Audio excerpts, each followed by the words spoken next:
무라 무릇 내게 붙어 있어 열매를 맺지 아니하는 가지는 아버지께서 그것을 제해 버리시고 무릇 열매를 맺는 가지는 더 열매를 맺게 하려 하여 그것을 깨끗하게 하시느니라. 너희는 내가 일러준 말로 이미 깨끗하여졌으니 내 안에 거하라. 나도 너희 안에 거하리라. 가지가 포도나무에 붙어있지 아니하면 스스로 열매를 맺을 수 없음 같이 너희도 내 안에 있지 아니하면 그러하리라. 나는 포도나무에 너희는 가지라. 그가 내 안에 내가 그 안에 거하면 사람이 열매를 많이 맺나니 나를 떠나서는 너희가 아무것도 할 수 없음이라. 사람이 내 안에 거하지 아니하면 가지처럼 밖에 버려져 마르나니 사람들이 그것을 모아다가 불에 던져 사르느니라. 너희가 내 안에 거하고 내 말이 너희 안에 거하면 무엇이든지 원하는 대로 구하라. 그리하면 이루리라. 너희가 열매를 많이 맺으면 내 아버지께서 영광을 받으실 것이요 너희는 내 제자가 되리라. 아버지께서 나를 사랑하신 것 같이 나도 너희를 사랑하였으니 나의 사랑 안에 거하라. 내가 아버지의 계명을 지켜 그의 사랑 안에 거하는 것 같이 너희도 내 계명을 지키면 내 사랑 안에 거하리라. 내가 이것을 너희에게 이름은 내 기쁨이 너희 안에 있어 너희 기쁨을 충만하게 하려 함이라. 내 계명은 곧 내가 너희를 사랑한 것 같이 너희도 서로 사랑하라 하는 이것이니라. 예, 그 제목을 좀 이상하게 붙였죠. 목사님이 오타가 아닌지 확인을 해오셨는데요.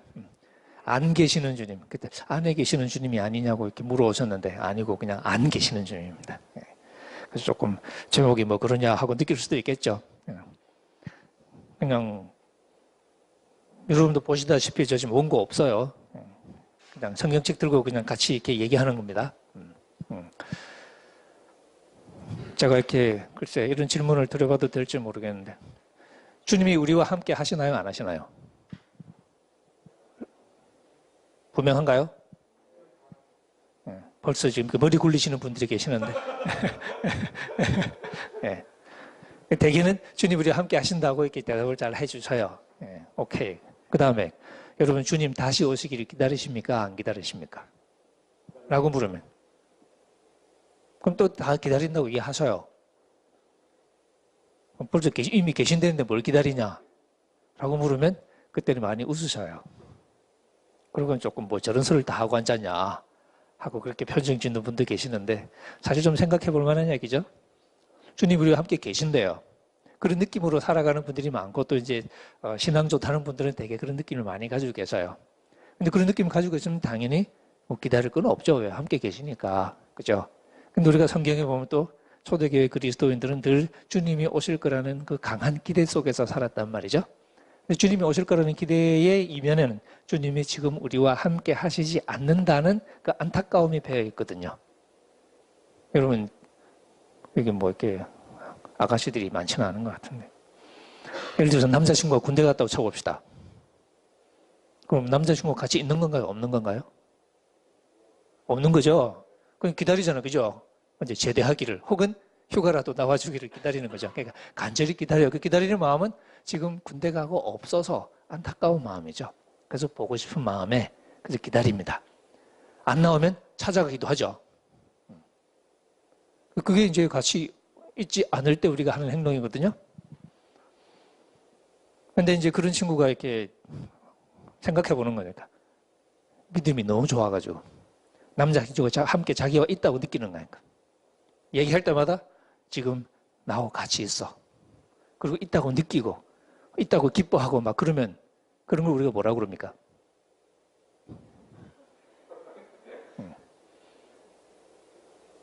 그게 이제 우리가 이렇게 정신이 조금 그죠? 그러니까 예수를 잘못 믿으면 그렇게 되는 거예요. 신앙 안 가진 사람이 훨씬 더 정신적으로 건강하다는 그 발표 혹시 보신 적 있나요? 예. 그러니까 신앙이라는 게 그래요. 잘못 가지면 안 가는 것보다 못한 오히려 사람이 맛이 가는 거지. 그러니까. 지는 열심히 한다고 하는데 남들 보기엔 점점 재미가 없어지는. 이게 이단에 빠져서 그런 게 아니고 사실 교회 다니는 사람도 많이 그래요. 그래서 교회 안 다니는 사람들이 데리고 놀기 좋을 때가 훨씬 더 많아요. 그죠? 병문안으로 와도요. 신앙 좋은 사람 병문안 왔다 가면 기분이 되게 나빠. 좋은 얘기만 해주고 가는데 그 좋은 얘기는 게 뭐예요? 주님의 뜻이 계시겠지. 조금만 참어. 주님께서 다 뜻이 있어서 그러는 거야. 다쳤는데.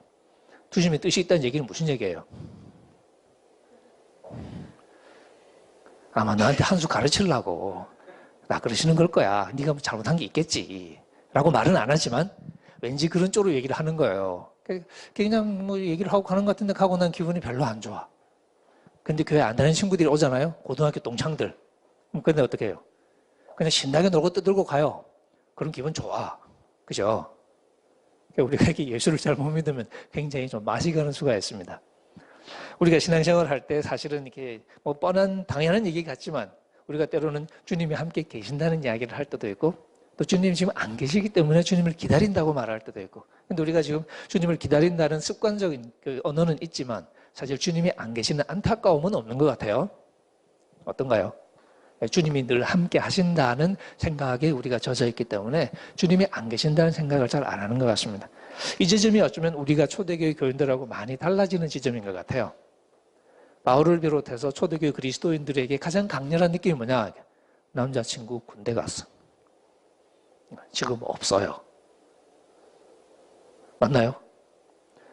주님이 부활하시고 그 다음에 어떻게 계속 계신가요? 아니면 빠이빠이 하셨나요? 마태복음도 그렇고 누가복음도 그렇고 사도행전도 그렇고 사도행전은 아예 그림까지 그려 보여주죠. 빠이빠이 하고 쭉 올라가시는. 근데 구름이 가려서 안 보이게 됐다.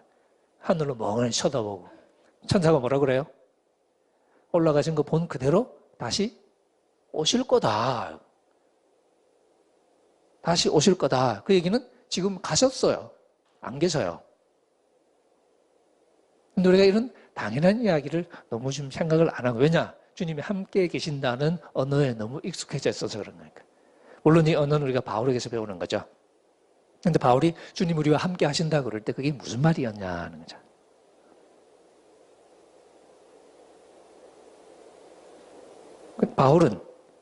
바울이 이런 말 하니까 바울은 정말 주님의 임재를 생생하게 느끼면서 살았나 보다라고 생각할 수 있겠죠. 근데 흥미롭게도 사실 사도 바울은 그 누구보다도 강하게 지금은 주님과 떨어져 있다는 그 안타까움을 품고 살았던 사람입니다. 여러분 잘 아시는 얘기겠지만 여러분 빌립보서에 보면 바울이 그 자기 감옥 생활을 그 반추하는 대목이 나오죠. 빌립보서는 여러분께 바울이 그 빌립보 교인들한테 돈을 받고 이렇게 고맙다고 쓴 편지거든요. 한마디로 말하면 땡큐 이게 빌립보서예요. 그러니까 돈을 보내줬거든. 근데 돈을 보내줘서 이제 고맙다는 얘기를 하는데 목사님이 교인들한테 편지 쓸 때 우리 안 목사님 보니까 말 좀 되게 많구만. 그죠? 예배 시간에 이렇게 기도하자 그럴 때 이렇게 한 5분 기도하자고 얘기하고 기도 1분 하고 막 그렇게 될 수도 있잖아. 목사님이 이게 직업병이거든요, 이게. 바울도 직업병이 있어요. 그러니까 고맙다고 한마디만 하면 되는데 고맙다는 말이 앞에 나와요. 그리고 제일 끝에도 나와요. 그게 용건이니까. 근데 2장, 3장, 4장 다 뭐냐? 목사님의 잔소리. 그래서 빌립보서는 고맙다는 얘기가 앞뒤로 붙어 있는 목사님의 잔소리로 이루어진 편지입니다. 근데 용건은 고맙다는 얘기예요. 근데 고맙다는 얘기를 우리 잘 못 느끼는 게 돈 얘기가 안 나와서 그래요. 근데 돈 얘기 안 나오지만 사실 다 돈 얘기예요. 따지면.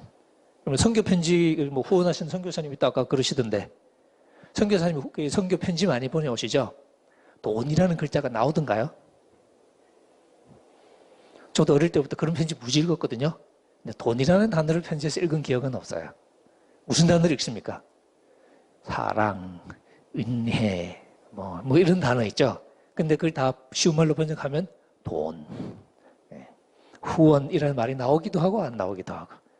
바울이 빌립보서 쓸 때 여러분이 은혜에 함께 참여해 주셔서 고맙다 이런 말 하거든요. 그게 돈 줘서 고맙다 그 소리예요.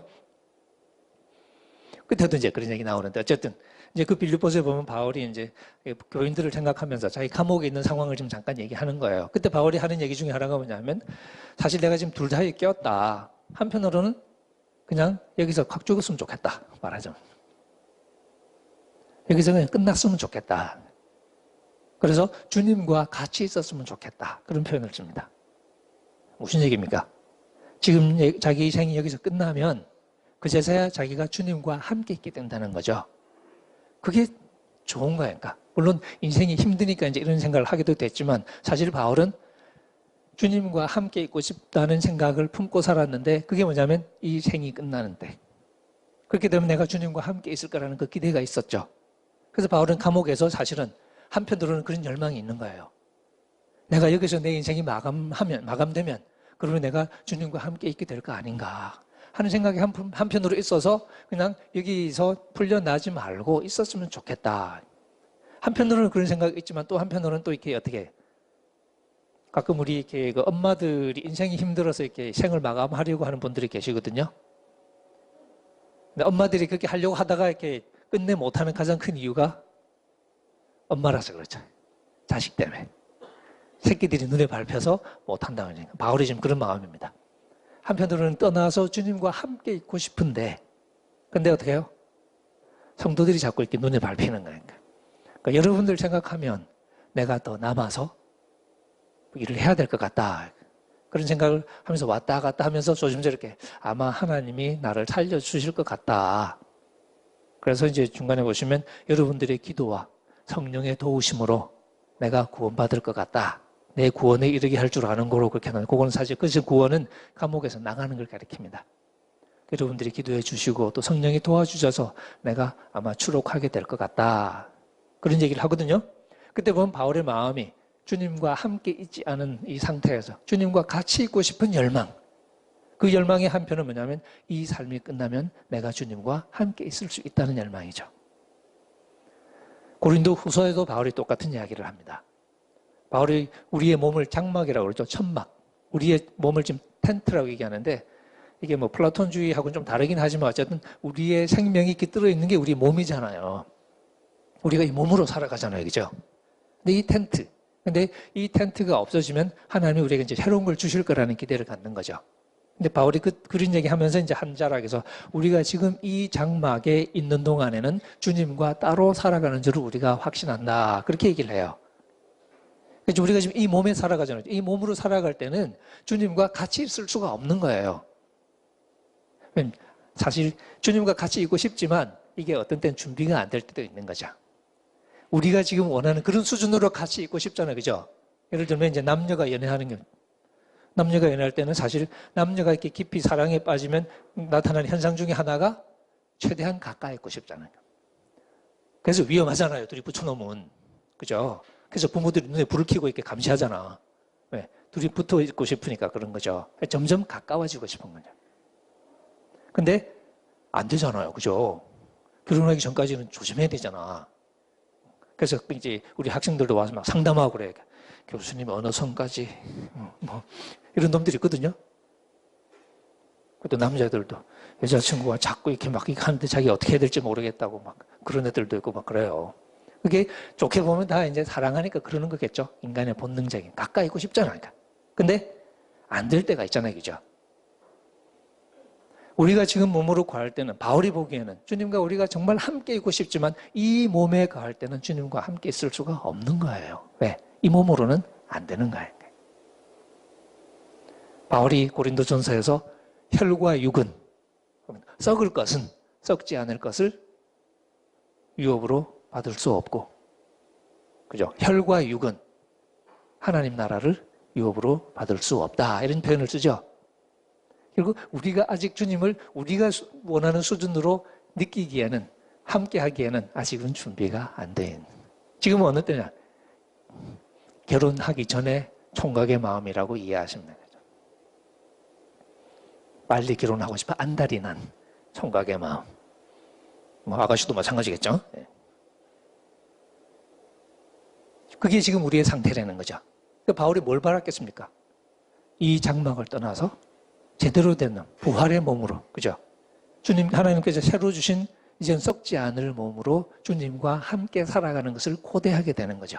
그 결혼을 고대하는 마음, 그게 지금 우리 그리스도인들의 마음이거든요. 지금 어떻게? 지금은 따로 있죠. 유흥가 가사도 그런 거 있잖아요. 그래서 결혼하고 나면 너하고 이렇게 결혼하면 이제 이 따로 안 일어나, 아침에 따로 안 일어나도 되고 뭐 이렇게 한 집에서 일어나고 어쩌고 저쩌고 뭐 이런 가사 쓰잖아요. 이게 같이 있고 싶은 마음인 거죠. 근데 그거는 열망입니다. 아직은 우리가 주님을 그렇게 함께 할 수 있는 준비가 안 된 때라는 거죠. 그래서 지금 우리는 기다림의 때를 살아간다는 거죠. 물론 주님이 함께 하신다는 말도 우리가 계속 듣게 되죠. 바울이 같은 얘기를 한 거예요. 그게 무슨 말이냐. 그러니까 우리가 조심해야 될 게 주님의 임재를 우상으로 만들면 안 된다는 거죠. 우리는 주님의 임재를 물리적으로 느끼고 싶은 충동까지도 있어요. 그러고 싶죠. 근데 우리가 거기서 그렇게 느낀다고 생각하기 시작하면 군대 간 남자친구가 느껴지는 거하고 똑같은 현상인 거예요. 그건 뭐냐? 그건 병원 가봐야 되는 거죠.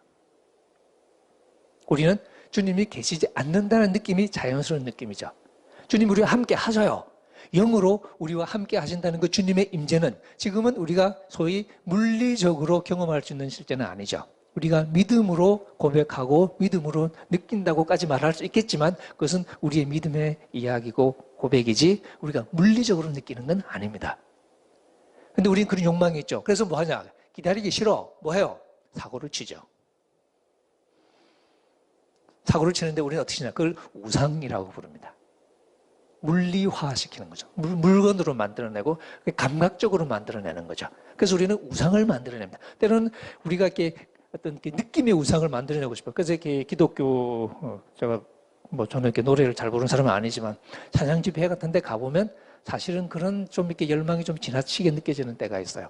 몸으로 느끼고 싶어 하는 거니까. 아니, 없는데 뭘 느끼냐고 하는 생각이 들 때가 있는 거죠. 그건 뭐 해야 되냐? 계시지 않는 주님을 향한 믿음의 고백. 그리고 그 주님이 영으로 지금 우리와 함께 하신다는 고백을 우리는 할 수 있습니다. 하지만 적어도 우리가 보기에 주님을 물리적으로 느끼거나 주님과 함께 느낄 수는 없는 상황이라는 거죠. 그 부재가 당연한, 안 계시는 주님. 근데 그래서 우리의 지금 질문은 일단은 제가 우리 교회를 봤을 때는 우리가 일단 이걸 분명히 해야 되겠다. 주님이 안 계신다는 사실에 좀 더 우리가 익숙해져야 된다는 거죠. 그래서 주님과 떨어져 있는 사람의 태도를 좀 회복할 필요가 있다는 거죠. 그래서 보고 싶어요. 왜? 군대 갔거든.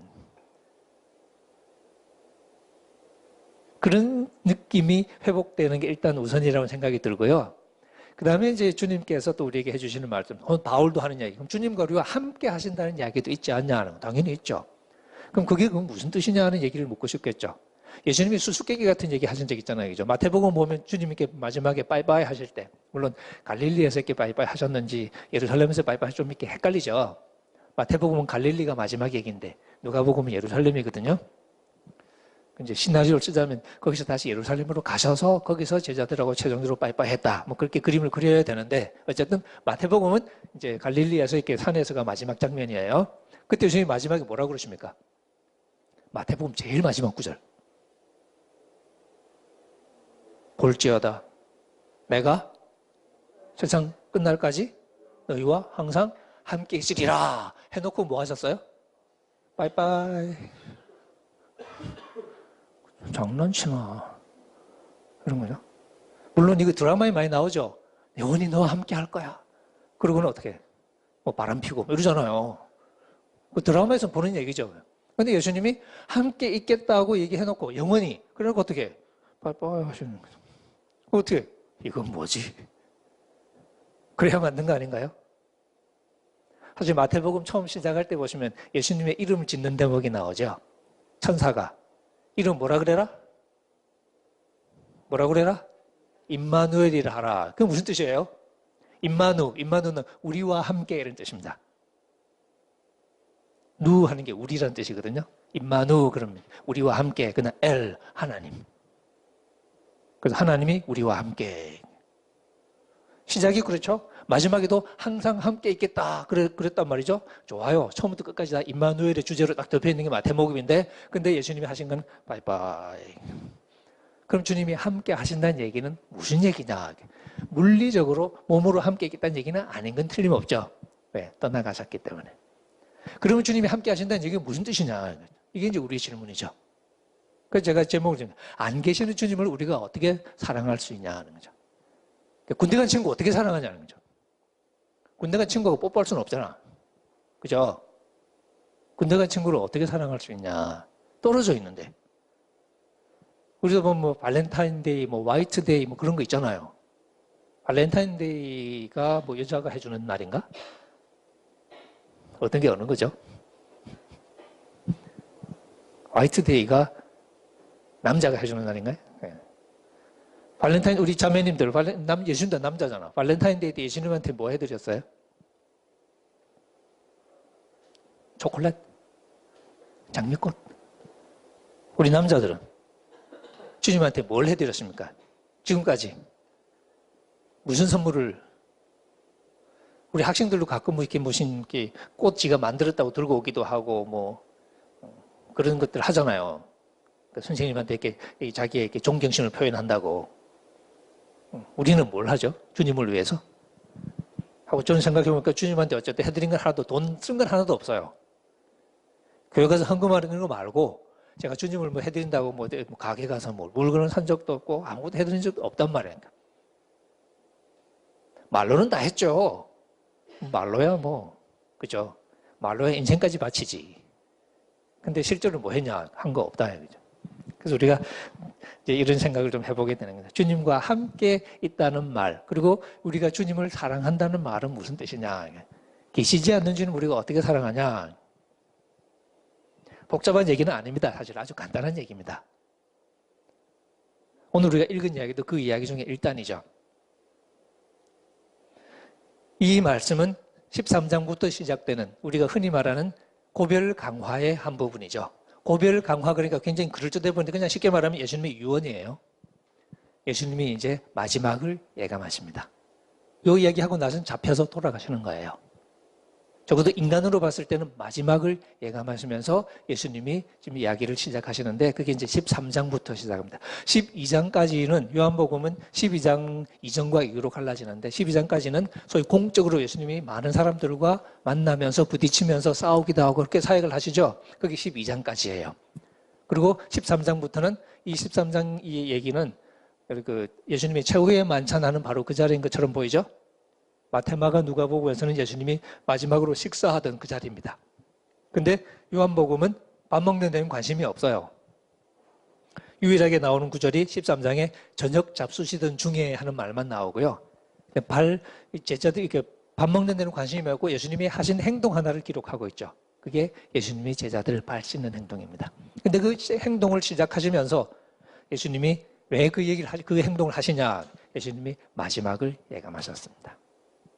여러분, 요한복음에서 시간이 굉장히 중요한 거 아시죠? 가나 결혼식에서 예수님의 어머니하고 이제 예수님의 어머니하고 같이 결혼식 갔잖아요. 어머니가 이렇게 책임을 진 것 같아요. 아마 친척의 결혼식이었을 가능성이 많은데, 그래서 이렇게 포도주가 떨어졌어요. 예수님 엄마가 이제 마리아가 걱정이 돼가지고 그러니까 예수님한테 와서 아들한테 야, 큰일 났다, 큰일 났다. 포도주가 없다. 어떻게 하냐? 라고 얘기했어요. 그러면 아들 된 도리로 어떻게 하는 게 맞습니까? 자기도 깜짝 놀라야죠. 그래? 큰일 났네? 어떻게? 가면 내가 알아볼게. 그리고 막 나가서 난리를 쳐야 되잖아. 근데 예수님 어떻게 하셨어요? 왜 나한테 그래? 라고 하니까. 그렇죠. 요즘 같은 장면에서는 바로 그 자리에서 마리아가 손이 올라가지 않았을까. 그죠? 엄마가 얘기하는데, 이 싸가지 없이. 그렇게 가는 거잖아요. 근데 우리 그 한국 여자요. 그건 존경의 표현이에요. 우리나라 말로는 그렇게 안 하지만 내가 어머니 한번 나하고 무슨 상관이냐 하는 거죠. 그 다음 뭐라고 그럽니까? 내 때가 아직 이르지 않았습니다. 지금 네 때가 중요한 게 포도주가 없으면 때지 임마. 이렇게 막 갔을 것 같아요. 근데 예수님 거기서 뜬금없이 자기 때를 찾는 거니까 내 때가 이르지 않았다. 요한복음의 모든 상황은 예수님이 처음부터 끝까지 주도권을 쥐고 움직입니다. 그래서 요한복음은 순환도 없어요, 사실은. 예수님 고난 당하는 게 아니고 예수님이 자기 스스로 자기 목숨을 내어놓는 10장에서 말씀하신 거죠. 누가 나에게서 뺏는 게 아니고 내가 스스로 내어놓는다. 중간에도 사람들이 예수님을 잡으려고 그러다가 안 잡은 얘기가 나옵니다. 그리고 그래도 설명이 나옵니다. 왜 안 잡았을까요? 아직 때가 되지 않았기 때문에. 그렇게 쭉 가다가 13장 딱 되면 13장 시작할 때 보시면 어떻게 나갑니까? 멀지 않으니까 가볼까요? 한 장만 넘기면 나오나요? 6월절 전에 예수께서 자기가 세상을 떠나 아버지께로 돌아갈 때가 이른 줄 아시고 이제야 때가 되었습니다. 한 번 더 나오죠. 3절. 저녁 먹는 중 예수는 아버지께서 모든 것을 자기 손에 맡기신 것과 또 자기가 하나님께로부터 오셨다가 하나님께로 돌아갈 것을 아시고 이 마지막을 예감하면서 예수님이 이상한 행동을 하나 하신 거거든요. 그리고 그 설교가 쭉 이제 그러고 나서 설교를 하시고 설교 이어져서 우리 15장까지 온 겁니다. 15장 얘기의 핵심은 뭐냐? 사실 뭐 포도나무 이렇게 영상을 보여주셨는데 그 얘기를 제가 이렇게 하고 싶은 건 아니었고요. 보시면 나는 참 포도나무다. 그림을 그리기 시작하죠. 예수님 포도나무를 딱 그리면 머릿속 상상해 보십시오. 나는 포도나무 그림이 딱 나옵니다. 영상으로 이제 포도나무가 딱 나오겠죠? 아까 덩쿨이 제일 먼저 나오던데 포도나무가 나오는 거죠. 포도나무가 나오고 그 다음에 누가 나와요? 내 아버지는 농부 그림이 딱 나오는 거예요. 포도나무 나오고 바로 농부가 나와요. 이게 무슨 그림일까요? 농부 손에 뭐가 들려 있을까요? 네, 가위. 그 그림이 먼저 나옵니다. 그 다음에 2절. 물은 내게 붙어 있어 열매를 맺지 아니하는 가지는 아버지께서 그것을 제거해 버리시고 맺는 가지는 열매를 더 맺게 하려고 깨끗하게 하고. 요 얘기가 일단 하고 싶은 얘기네요. 제가 이렇게 종종 묻습니다. 우리가 예수님이 포도나무잖아요. 그죠? 우리가 가지잖아요. 우리 가지가 포도나무에 붙어 있어요. 그럼 열매를 맺어요? 안 맺어요? 원래 이게 조용하세요? 목사님만 열심히 떠드시는 교회인가? 우리가 포도나무에 붙어 있어요. 그러면 열매를 맺어요? 안 맺어요? 네, 맺어요 라고 말하고 싶어요. 그죠? 근데 인생이 그렇게 간단하지 않잖아. 붙어 있는 것 같은데 안 맺히잖아. 그래서 어떻게 옆에 농부가 가위를 들고 서 있는 거예요. 뭐 하려고? 물은 내게 붙어 있어. 붙어 있어요. 붙어 있어 열매를 맺지 않는 가지마다 어떻게? 잘라버린다. 이런 안타까운 상황이 이 이야기의 출발점입니다. 그냥 붙어 있으면 저절로 맺으면 우리가 아무 얘기할 필요가 없죠. 그러면 다 괜찮아요. 그죠? 근데 모든 일이, 세상의 모든 일이 그렇지만 순조롭게 잘 안 풀리잖아요. 그래서 항상 우리는 수습을 해야 되는, 우리 인생이라는 게. 자꾸 웃으시는 게 무슨 사연이 있는 것 같은데. 수습을 하셔야 돼요. 그죠? 그래서 우리가 이렇게 무슨 사업, 이 회사가 무슨, 이름이 좀 심상치 않아서 저는 회사 무슨 회사인지 되게 궁금한데. 이게 무슨 회사예요?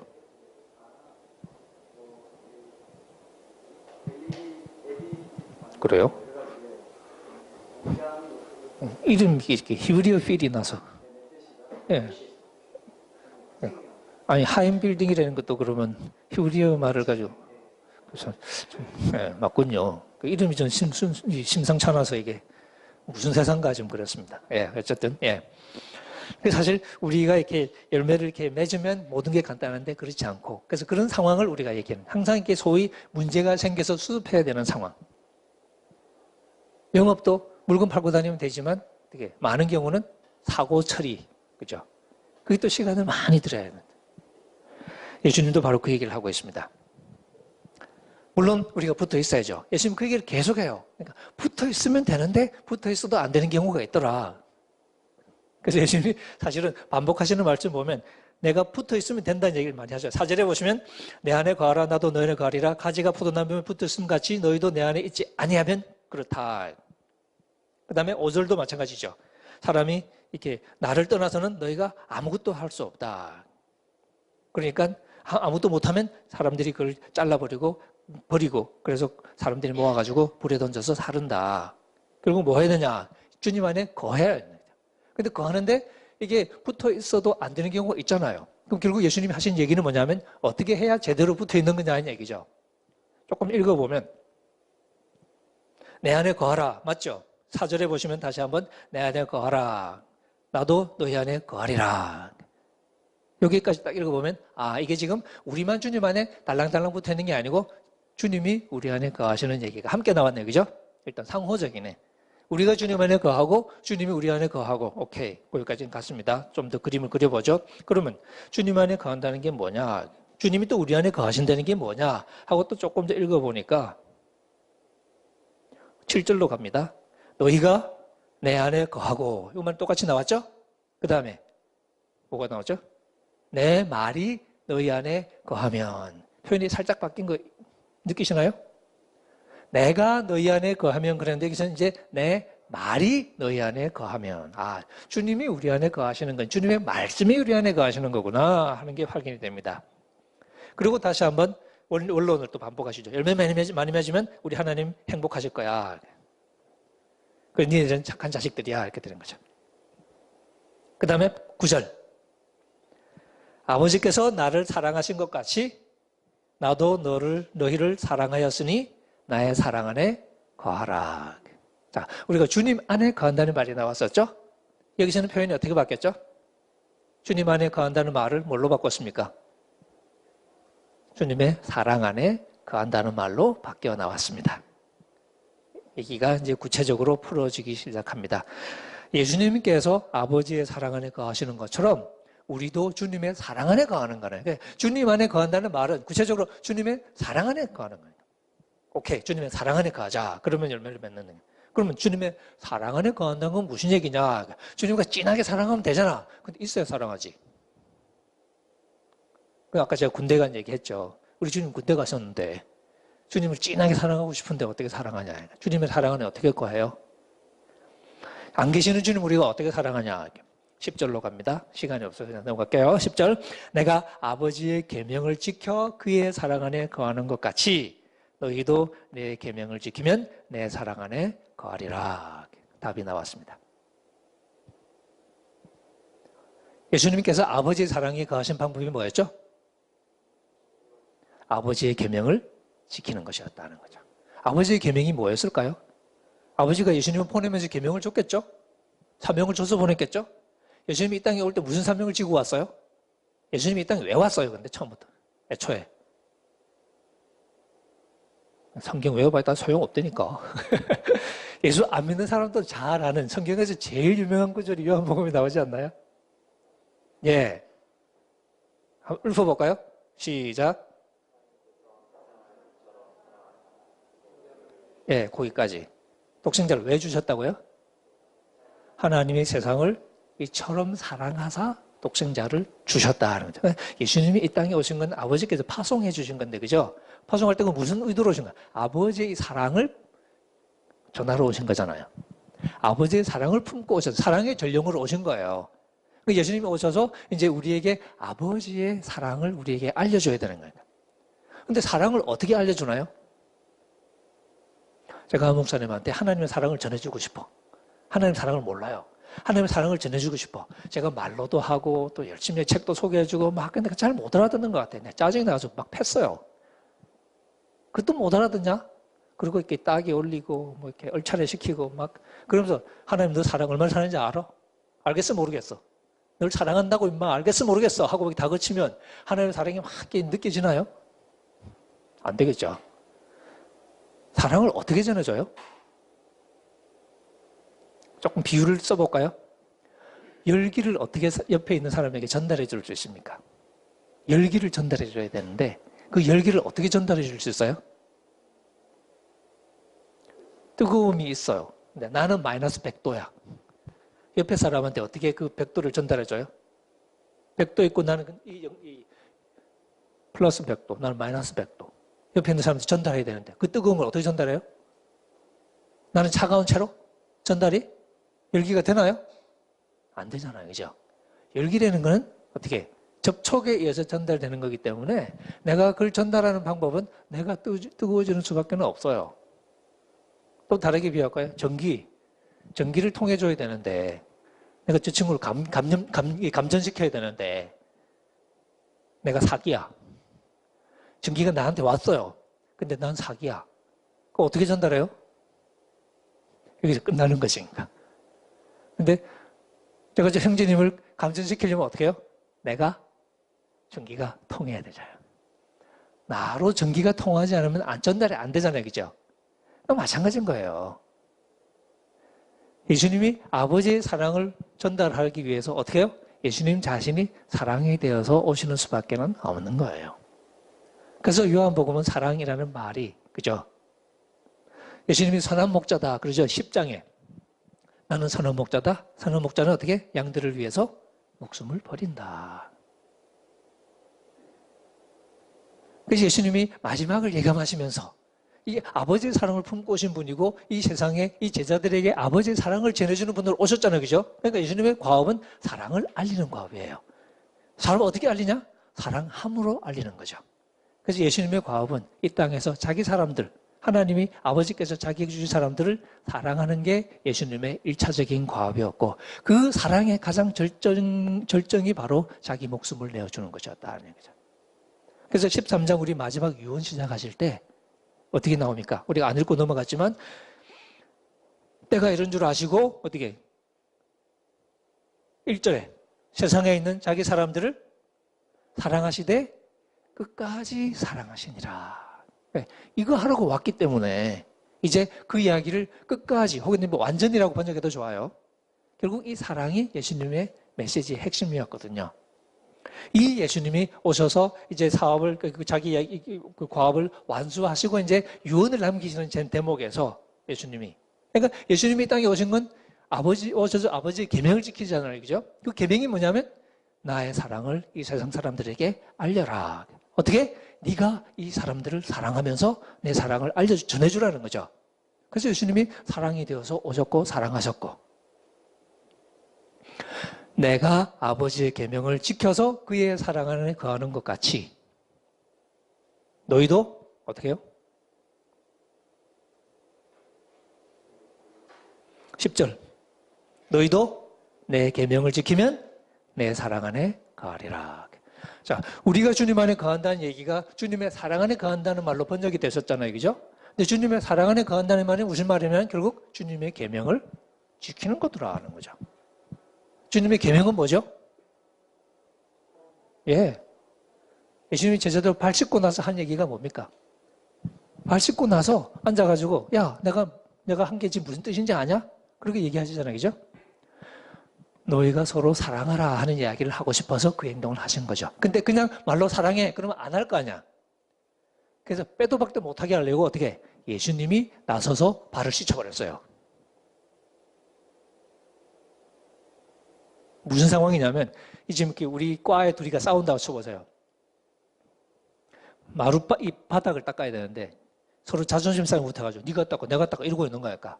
근데 싸우는 거 보고 제가 가서 그냥 닦았어요.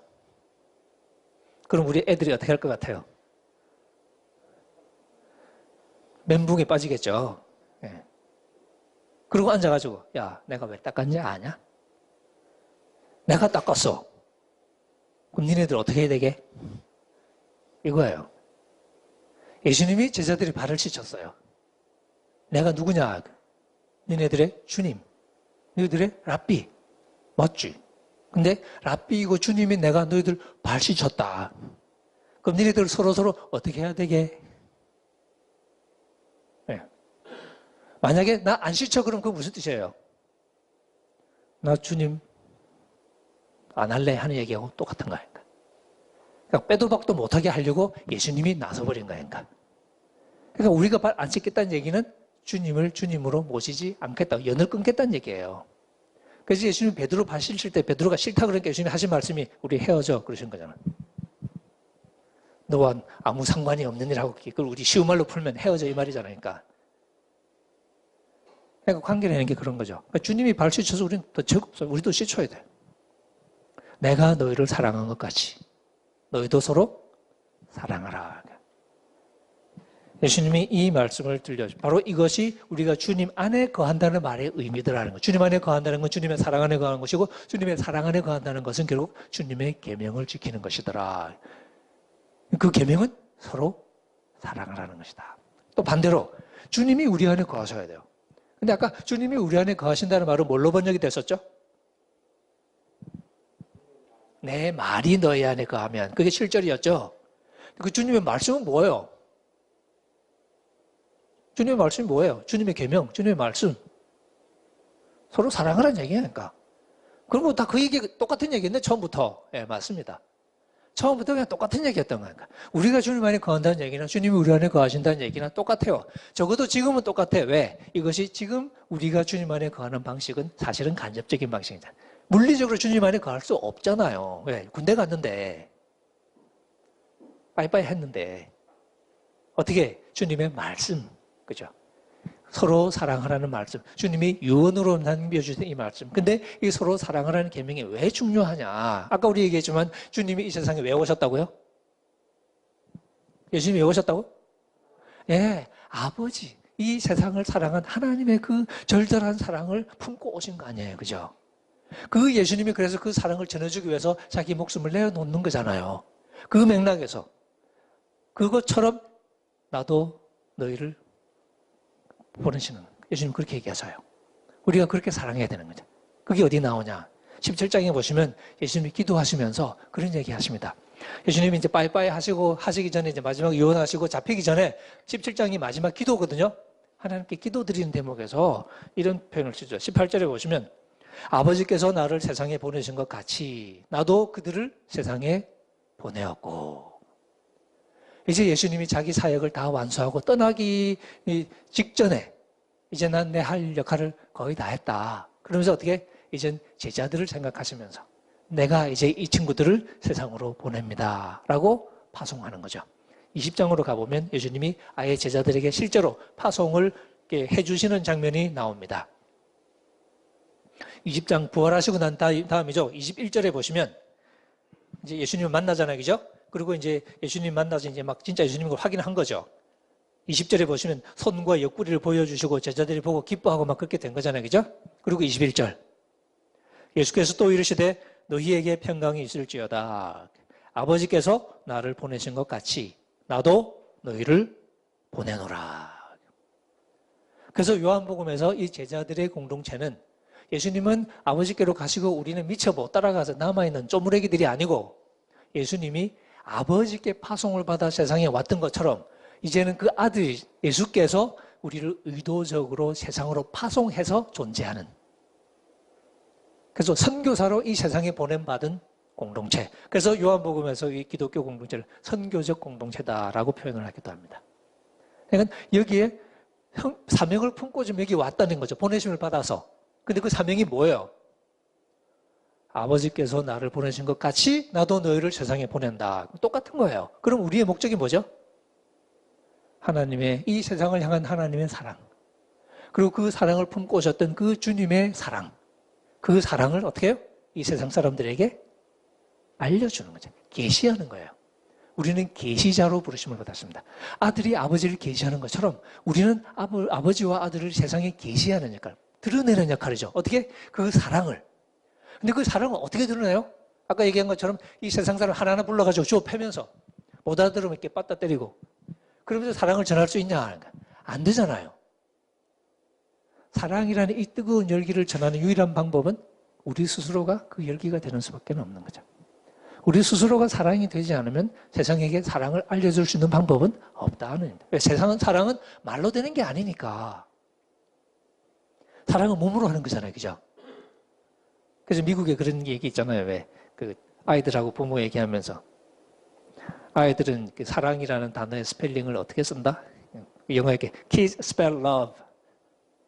그래서 L-O 이렇게 보통 우리 L-O-V 하겠죠. 그죠? 근데 그거 보면 kids spell love T-I-M-E 이런 이렇게 닭살 돋는 멘트가 하나 있습니다. 어린아이들은 사랑의 스펠링을 T-I-M-E라고 쓴다. 무슨 얘기입니까? 네, 함께 있어주는 시간만큼 사랑한다는 얘기죠. 말로 하는 게 사랑이 아니고 우리 아빠는 사랑한다고 맨날 말만 하는데 어떻게 중요할 때는 항상 없어. 바빠. 그럼 애들은 사랑한다고 못 느끼는 거죠. 우리가 사랑이 되지 않으면 세상에게 사랑을 알릴 방법이 없는데 그럼 그 사랑이 어디서 시작하냐? 바로 여기서 시작한다는 거죠. 그래서 예수님이 마지막 떠나면서 남긴 가르침이 뭐냐? 너희가 서로 사랑하면 이라는 말씀입니다. 그래서 13장 34절에 예수님 이 세 계명 이렇게 주시잖아요. 그죠? 그러고 나서 바로 이어서 하신 말씀이 그 말씀이죠. 너희가 서로 사랑하라. 내가 너희를 사랑한 것 같이. 근데 예수님이 우리를 사랑한 게 아버지의 그 사랑으로 사랑한 거잖아요. 그 사랑으로 사랑했던 것처럼 이제 너희는 나와 아버지의 사랑으로 서로 사랑하라 하는 거죠. 그러면 어떻게 된다고요? 35절. 너희가 서로 사랑하면 이것을 통해서 세상이 너희가 내 제자인 줄을 알아볼 것이다. 여기에 우리 그리스도 공동체, 제자 공동체의 가장 중요한 표지가 바로 이 사랑이었더라는 거죠. 예, 마무리하겠습니다. 사랑은 그냥 분위기 좋으면 좋으니까 뭐 서로 사랑이라고 하는 게 아니라 결국 교회 공동체가 제자들의 공동체로 남아있기 위한 가장 중요한 표지라고 할 수 있습니다. 세상이 뭘 봐야 되냐?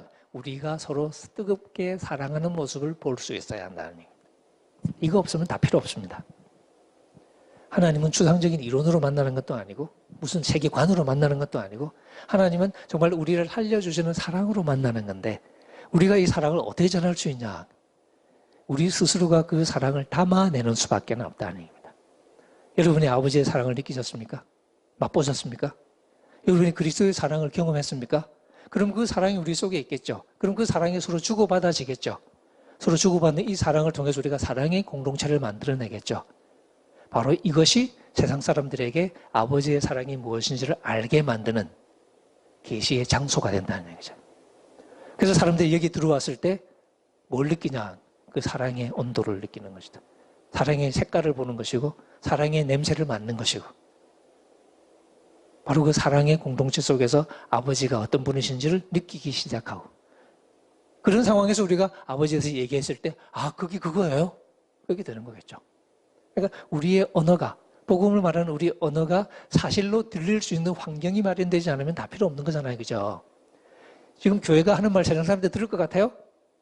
콧방귀 끼잖아요. 왜? 우리가 다 말아먹고 있는데 우리가 무슨 구원을 얘기합니까? 우리가 해답을 가지고 있어야 우리 말에 귀를 기울일 거 아니에요. 그 해답 중에 하나가 뭐냐? 바로 사랑이라는 거죠. 그래서 우리의 사명은 뭐냐? 서로 사랑하는 거예요. 그래서 예수님이 12장에 보시면 내 계명은 곧 내가 너희를 사랑한 것 같이 너희가 서로 사랑하라 하는 이것이니라. 그래서 예수님이 얘기를 왜 하셨냐? 17절만 읽겠습니다. 내가 이것을 너에게 명함은 너희로 서로 사랑하라. 결국 예수님이 지금 끝까지 사랑은 결국 우리가 서로 사랑하지 않으면 주님을 사랑할 수 없다. 그래서 그 안 계시는 주님 사랑하기 어떻게 사랑하냐? 서로 사랑하는 것이 주님이 안 계실 때 우리가 주님을 사랑하는 방식이더라. 사실 요한복음 말씀만 가지고 얘기했지만 우리가 마태복음도 마찬가지죠. 여러분 잘 아시는 말씀. 너희 중에 지극히 작은 자 하나에게 한 것이 곧 나에게 한 것이다. 또 지극히 작은 자 하나에게 안 한 게 나한테 안 한 거다. 주님한테 직접 해드릴 수는 없어요. 근데 우리의 사랑을 필요로 하는 사람에게 사랑을 베풀어 줄 수는 있습니다. 그게 부재의 시간에 우리가 주님을 사랑하는 방법이라는 거죠. 지금 우리는 느끼지는 못해요. 주님 사랑했다고 생각하지도 못해. 한 적이 없어. 근데 심판날에 가보니까 뭐예요? 주님이 우리한테 우리 끌어안고 난리가 난 거야. 그러니까 땡큐 땡큐 땡큐 막 그러는 거예요. 예수님 왜 이러세요? 나한테 너무 잘해줬다고. 언제? 우리는 몰라요. 해드린 적이 없기 때문에. 근데 주님은 다 받은 거야. 그러니까. 너희 중에 지극히 작은 자 하나에게 한 것이 곧 나에게 한 것이다. 이게 부재의 시간에 주님을 사랑하고 주님이 안 계실 때 우리가 주님과 교제하는 가장 중요한 방식 중에 하나라는 거죠. 그게 뭐냐? 서로 사랑하는, 서로를 섬기는 것. 그래서 공동체가 구원의 출발점일 수밖에 없는 겁니다. 저는 글쎄 어떤 의도로 이렇게 시작하셨는지 잘 모르겠지만 이게 이루어져서 그죠? 함께 모인 이 공동체가 이 사랑이 가장 선명하게 드러나는 공동체. 쉽지 않죠. 사람들 사랑하는 게 제일 힘들거든요. 서로가 반마시는 경우가 많기 때문에. 그런 우리들이 사랑을 연습하는 거죠. 근데 사랑을 연습하는 가운데 주님의 사랑을 더 깊이 느낄 테고요. 그죠? 자식들이 결혼해봐야 부모님의 사랑을 느낀다고 그러잖아요. 그것처럼 우리가 서로 사랑해봐야 주님 우리 사랑하는 거 엄청 힘들었겠다. 알겠죠? 나 사랑은 되게 힘들었겠네. 내가 사랑이 힘들거든. 그러면서 우리가 비로소 아버지의 사랑도 더 실질적으로 느낄 수 있을 겁니다. 우리가 사랑 안 해보면 못 느낄. 저는 이 공동체가 그 말씀 교회가 그 말씀 속에 바로 그 말, 오늘 읽은 이 말씀 서로 사랑하라 하는 이 말씀이 아주 선명하게 드러나는 그런 공동체로 세워지기를. 그래서 여러분이 다른 많은 사람들에게 바로 이 아버지의 사랑을 그리스도의 사랑을 사람들에게 여러분의 몸으로 전해주는 여러분의 열기로 전해주는 그런 공동체가 될 수 있기를 주님의 이름으로 축원합니다. 예, 그렇지 않습니다. 하나님과 우리와의 관계 이 절대적인 차이를 우리가 너무 무시하는 것 같아요. 하나님은 무서운 분이에요. 히브리서 읽어보십시오. 살아계신 하나님의 손에 떨어지는 것이 무서울진저 하고 심판의 경고하려는 거죠. 우리가 너무 교만해져가지고 우리가 너무 하나님을 할아버지로 착각해가지고 수염 마음대로 잡아당겨도 된다고 생각하는 거죠. 근데 하나님은 할아버지가 아니고 하나님은 아버지입니다. 근데 아버지는 어떤 분이냐면 베드로전서에서 말하는 것처럼 사람을 외모로 판단하지 않고 각 사람에게 행한 대로 보응하시는 이를 너희가 아버지라 부른즉 너희 나그네로 있을 때를 두려움으로 지내라. 믿음의 다른 말은 두려움입니다. 안심이 아니고요. 두려움이에요. 구원의 확신이라는 말을 우리가 자꾸 잘못 써가지고 속아서 그런데 믿음의 가장 비슷한 동의어 중에 하나는 두려움이에요. 왜? 하나님이시기 때문에. 우리는 피조물이니까. 그래서 이 말씀을 들으면서 경고를 우리가 받는 거죠. 안 되면 어떻게 해요? 그러면 할 수 없지 않니? 네가 싫으면 할 수 없지 않니? 1만 달란트 용서 받았잖아요. 그죠? 근데 100 달란트 용서 안 해줬어요. 그럼 어떻게 돼요? 너 그렇게 하길래? 그게 네 의도야? 네가 그런 식의 의도면 뭐 어쩔 수 없지 않냐? 그럼 감옥에 가자. 그리고 감옥에 집어넣어 줍니다. 왜? 네가 그렇게 살고 싶어 하니까. 내 은혜에 따라 살고 싶어 하지 않고 그냥 네 계산대로 살고 싶어 하니까 그러면 내 은혜에 갈 수는 없는 거 아니냐 하는 거죠. 감옥에 가는 거예요. 심판이에요. 잔치 초대받아도 예복을 입지 않으면 그러면 할 수 없잖아요. 예복을 안 입겠다는데 그럼 어떻게 해요? 쫓아내야지. 그래서 마태복음은 섬뜩해요. 근데 다른 도 마찬가지죠. 바울도 똑같아요. 그래서 우리가 이런 말씀을 오늘은 제가 뭐 경고하려고 그런 건 아닌데 목사님 질문하셔서 지금 얘기가 길어지는데 지금 배고프지 않으세요? 목사님 되게 미울 것 같아. 네, 우리 저기 마무리 하십시다 일단. 사실 우리가 이렇게 하나님과 우리의 관계를 너무 착각하고 너무 우리 마음대로 생각해요. 일단 이거부터 벗어나야 합니다. 주님은 주님이고 우리는 종이고. 누가복음 18장의 그 비유, 17장 1절, 7절, 8절, 9절, 10절인가요? 나오는 그 비유처럼 믿음의 핵심은 뭐냐? 주님은 주님이고 우리는 종이라는 사실을 인식하는 것. 그렇게 행동하는 게 믿음이라고 말씀하시죠? 그러니까 믿음은 남자들 군대말로 믿음은 뭐냐? 그냥 까라면 까는 거예요. 그게 믿음이에요. 왜? 주인이 시키는데 어떻게 감히 거역을 합니까? 하나님이십니까? 이걸 인식하는 게 믿음이라고 주님이 말씀하시잖아요. 그죠? 너도 마찬가지로 명한 대로 다 행한 후에 어떻게? 우리는 무익한 종입니다. 그리고 머리 좋아요, 임마. 하고 예수님이 얘기하신 거예요. 목사님 질문해 주시면 제가 답을 드리는 겁니다. 어쨌든 이 주님께서 발 씻고 나서 제자들에게 내가 누구냐? Curious. 내가 너희들이 주님이니까. 그리고 너희들이 나를 뭐라 부르냐? 랍비. 지금 선생님 말고요. 학부형들한테 얻어 터지고 뭐 남자 학부형들한테 강간당하고 이런 선생님 말고 옛날 선생님. 저희 어머니 때. 저희 어머니는 일제시대 때 학교 다녔는데 선생님 그림자를 실제로 피했대요. 같이 섰는데 그림자가 지면 그림자를 피했대요. 그림자 밟으면 안 된다고. 그런 선생님 있잖아요. 제자들은 주님을 랍비여라고 불렀고 절대적인 권위를 가졌죠. 주님이라고 불렀거든요. 부를 때마다 키리에 주님 불렀단 말이에요. 그 주님께서 뭐 했어요? 발을 씻었단 말이에요. 이게 충격인 거죠. 헉. 바로 그 충격의 여파를 그대로 부는 채로 너희가 서로 사랑하라. 너희가 서로 사랑. 내가 너희를 사랑한 것 같이 너희도 서로 사랑하라 하는 말씀을 주신 거예요. 서로 사랑 안 하면 주님의 그 권위를 부정하는 게 되는 거죠. 그러면 할 수 없지 뭐. 너하고 나하고 땡. 근데 그게 이제 오늘 포인트는 아니었습니다. 오늘 포인트는 우리가 서로 사랑하는 것이 결국은 주님 안에 머무는 방법이었고 주님의 사랑 안에 머무는 방법이었고 서로 사랑하는 것이 결국은 주님의 말씀이 우리 안에 거한다는 말의 의미였고 결국 안 계시는 주님 우리가 어떻게 사랑하고 섬기냐? 지금 우리 눈에 보이는 형제 자매를 사랑하는 것이 지금 우리가 주님과 관계하는 가장 중요한 방식 중에 하나라는 겁니다. 그래서 요한일서 말씀처럼 눈에 보이는 바 형제를 사랑하지 않는 사람이 눈에 보이지 않는 하나님을 사랑할 수 있을까요? 없을까요? 없습니다. 하나님은 여기서 바로 직통으로 올라가는 게 아니라 하나님을 만나러 가는 길은 사람과 사람이 우르르 하고 있는 이 시장 바닥을 지나서 갑니다. 바로 올라갈 수 있는 게 아니고요. 사람과 사람의 틈 사이를 지나서 하나님을 만나러 갑니다. 지금은 그렇습니다. 왜? 주님이 아직 멀리 계시기 때문에. 이 말씀을 품고서 열심히 사랑하시면서 그 사랑으로 안 계시는 주님을 열심히 사랑하는 공동체로 성장해 가시기를 주의 이름으로 축원합니다. 한번 제가 기도하고 마치겠습니다. 너무 제가 말씀을 길게 했는데. 자비로우신 하나님 아버지, 오늘 저희들이 요한복음 15장 말씀과 또 다른 여러 말씀들을 함께 읽으면서 아직은 우리와 함께 계시지 않는, 그래서 우리가 기다려 마지 않는 주님을 어떻게 사랑할까를 한번 생각해 보았습니다.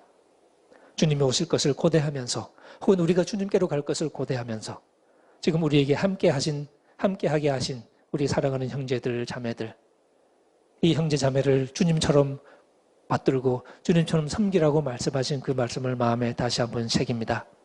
인간적으로는 아무것도 아닌 것 같고 세상의 기준으로는 정말 아무런 가치가 없는 것처럼 보이지만 하나님께서 그런 가치 없는 저를 사랑해 주신 것처럼 우리 역시 이 세상의 모든 눈길을 다 걷어버리고 주님을 사랑하는 그 사랑으로 이제 나에게 주님이 된 것처럼 주님을 섬기듯이 섬기고 사랑하는 그런 사랑의 공동체를 이루어가게 도와주시고 이 사랑으로 이 세상 사람들에게 하나님을 말해주고 그리스도를 말해주는 그런 복음의 교회가 될 수 있도록 주님 축복하여 주옵소서.